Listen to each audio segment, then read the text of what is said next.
Drug offenders. There is a strong correlation between drug use and criminality.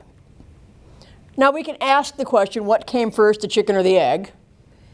And, scholars really don't know. I mean, does drug use cause criminal behavior, or does criminal behavior cause drug use, and 6 of one, half dozen of the other? In the end, it doesn't really matter, does it? A majority of our offenders have significant drug and or alcohol problems. The majority.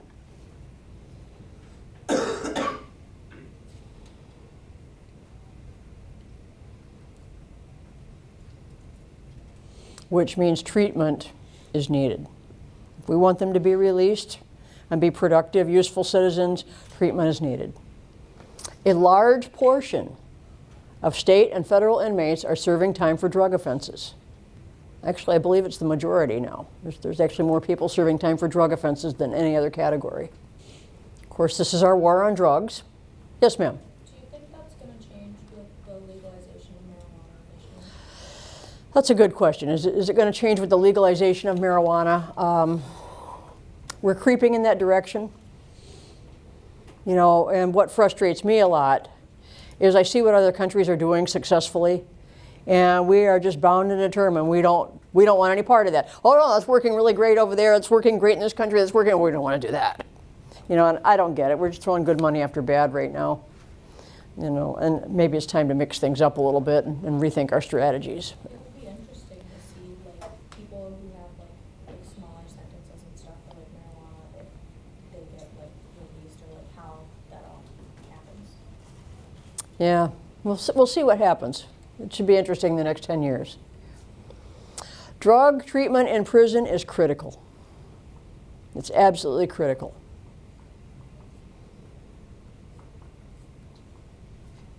And the sad truth is we just don't have enough of it.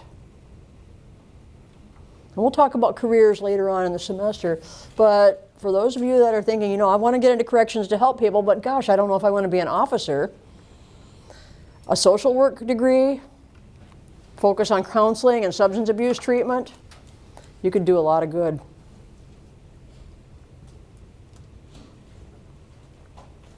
Mentally handicapped offenders, sometimes called developmentally disabled.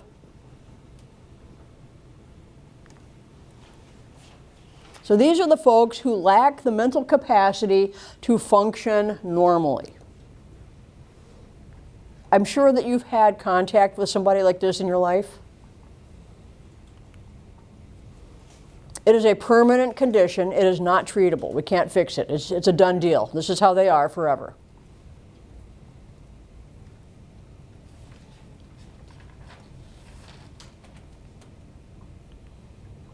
Now, it could be acquired from conditions at birth.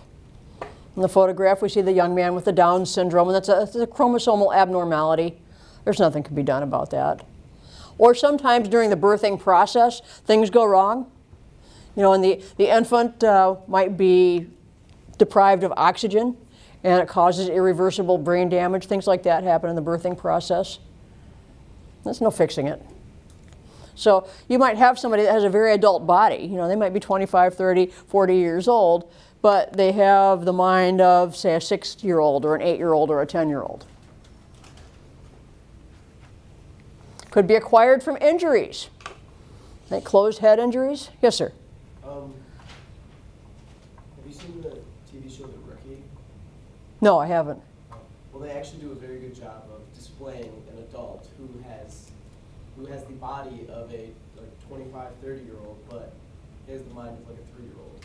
Okay. And they actually kind of go through sadly it doesn't show the corrections side of it, but it shows the law enforcement side of how they have to try and deal with taking him in. Interesting. Yeah, I mean, it's a challenge for both sides, for law enforcement and corrections. Could be acquired from injuries. We had a young man in our facility for a while who had suffered closed head injury from a motorcycle accident. And he had been, a rising star, and at the age of 16 he was in a bad motorcycle accident, and now he's about an 8-year-old. Could be acquired from substance abuse. This is your brain on drugs. That shit is real. That's real. I've seen it. It's one of the saddest things about drug abuse, about substance abuse, is people literally fry their brains out. We had a kid in one time, and I say kid, I guess he was 25 years old, but he had been a star athlete and a great scholar, I guess. I only knew this because I got to meet his mother one time. She came in for visitation, and I took her up, and she hadn't come to visit before. And I was talking to her, taking her up to visitation, and she said, "Do you know my son, Alan?" I said, "Yeah, sure I do." And she says, "Do you know the story behind him?" And I said, "No, ma'am, I sure don't." "Well, did you know?" And so she tells me, a star athlete, honor society student, the whole 9 yards, and he falls in with a bad crowd and gets into, I think it was acid of some sort, LSD or something, and bzzz, so we've got basically a 10-year-old. Very sad story.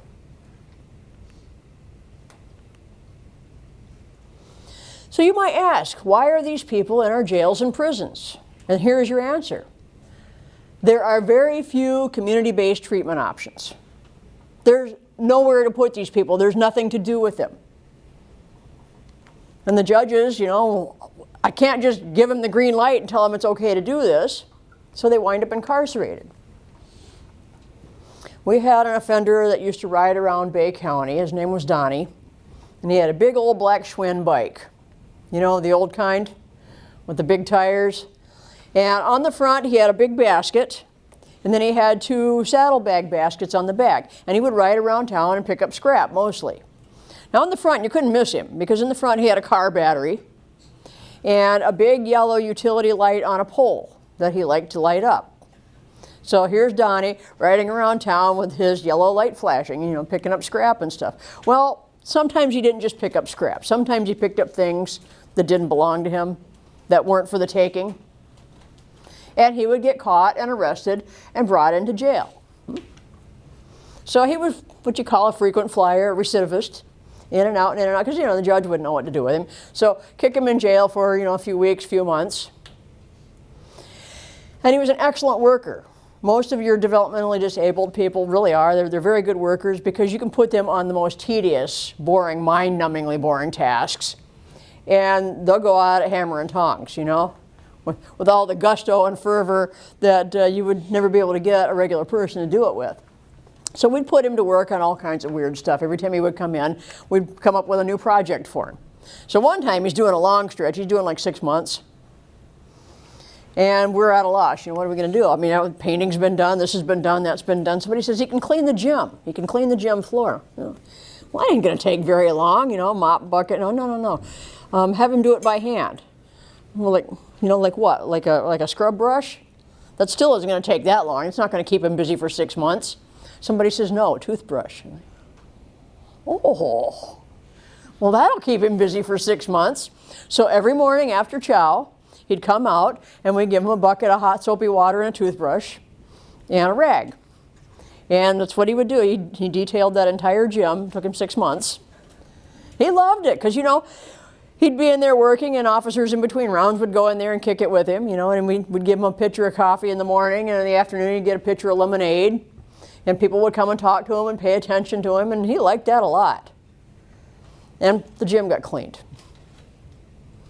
So one day, Donnie has, how shall I put this, appropriated a snowblower. Yes, he's riding around town, and he sees a snowblower out. Some guy had been working on his snowblower in the off-season, trying to get it running, in preparation for the winter. And Donnie grabs that sucker and throws it in the front. And off he goes with the snowblower. Well, obviously, you're not going to get very far without being noticed. He was noticed. He was arrested. I was a court officer the day he got sentenced, so I took him over, before the judge. And the judge peers over the bench, lowers his glasses, and he looks at me. He says, "Deputy, isn't it true that whenever this man does jail time, you put him on trustee duties? Isn't that true?" I said, "Yes, Your Honor, it is. We always put him on trustee duties." "Well," he says, "I am going to sentence you, young man, to 3 months. And deputy, I want you to tell your sergeant, I'm going to write it down in the court order, that he is not to be a trustee this time, that he is to do his time." Donnie stood there and burst into tears and just started bawling like a baby. And he had to do his time that time. We couldn't put him on trustee. The judge ordered it. That was a hard time for poor Donnie. I felt bad for him. We had another young man, right, adult body. He's 21 years of age. He can legally consume alcohol, so he does a lot. So he's always in the bars, but he's got the mind of about a 10-year-old. Bad combination, would you agree? Not only that, he can legally drive. So what's he do? He goes to the bar, he drinks alcohol, he drives. So we had this guy flying in and out all the time for drunk driving. Just stuff like that. Even more serious, most of the stuff that we get them for, they wind up in and out of jail because it's Mickey Mouse, stupid stuff like that. But more serious, we have criminal sexual conduct. Now think about this. They have adult bodies, they have adult hormones, they have adult needs.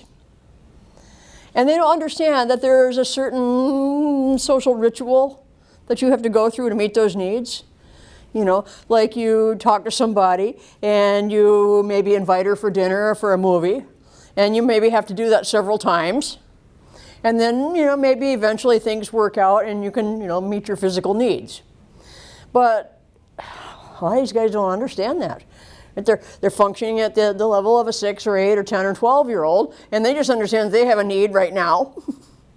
And so sometimes they take what isn't being offered. And the next thing you know, we're bringing them up for a criminal sexual conduct. Well, that's not jail time, folks, that's prison time. And they wind up in prison being labeled as a rapist. Well, you can imagine how that's going to go down, because rapists are typically pretty unpopular in prison.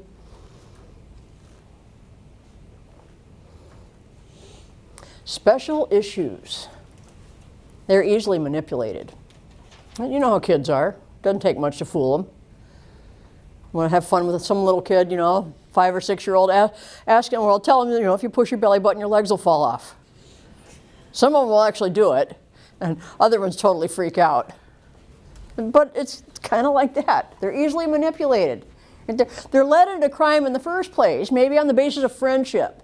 If you're my friend, you'll do this for me. Take this box or take this envelope or take this packaging and take it over there and give it to that guy there and take the money that he gives you. If you're my friend, you'll do that. Right? So now we got him for running drugs. See how that works? Or, well, you know, I'll do a favor for you if you do a favor for me, because that's what friends do. Or, you know, this isn't a wrong thing. I know you might have been told it was wrong, but no, those people don't know what they're talking about. And I'm your friend and I wouldn't lie to you, and it's really not wrong.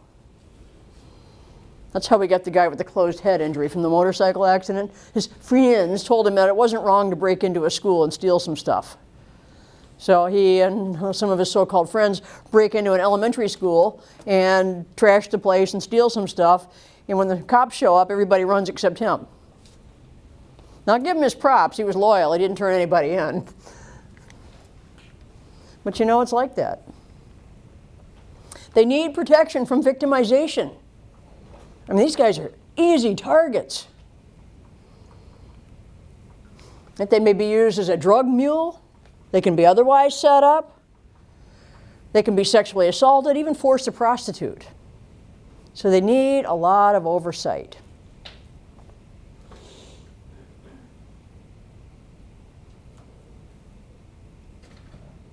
Now this becomes a double-edged sword, because in a jail, it usually means you have to segregate them. In a prison, maybe not. A lot of times they'll have a unit that they can put them in with other people, and they're very social. So separating them hurts them a lot. But in a jail, sometimes you don't have any other choice. We had one offender, he's one of our frequent flyers, and he was back in again. And all of our single units were full. And we had a bunch of bad actors in our maximum security. We didn't have any single units for him. We had a special cell area where we usually put these offenders, and that was taken up by somebody else. And we had nowhere to put this guy, so we're like, crap, you know, what are we going to do with him? So we're going through our day sheet, looking at everybody who's in all the different cell blocks. And we come upon one cell block that is occupied by some old school bikers.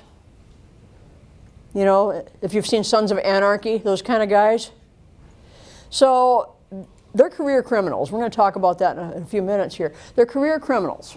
And career criminals are really some of your best inmates, because they see being locked up as a collateral consequence of their career. So they do their time quiet and easy so they can get back out to their enterprise as quickly as possible. So we got a couple of these guys in this cell block, and they're running the block. Now, I didn't say that because you're not supposed to let inmates run a block. And when you find out about it, you're supposed to break it up. But oh my God, that block ran like a well-oiled machine. When we came in the morning to take count, everybody snapped to attention by their door. The place was spotless. When we said lockdown at night, everybody went to their rooms, didn't give us any guff. We liked it. So these guys are running the cell block. We're just going to pretend we don't notice. So we let them run the cell block. So we're talking amongst ourselves in the control room. Oh, you know, there's an empty bed in that particular cell block. What if we pull the biker dudes aside and have a little chat with them, tell them our situation, and see if they can help us out and babysit this kid for a while?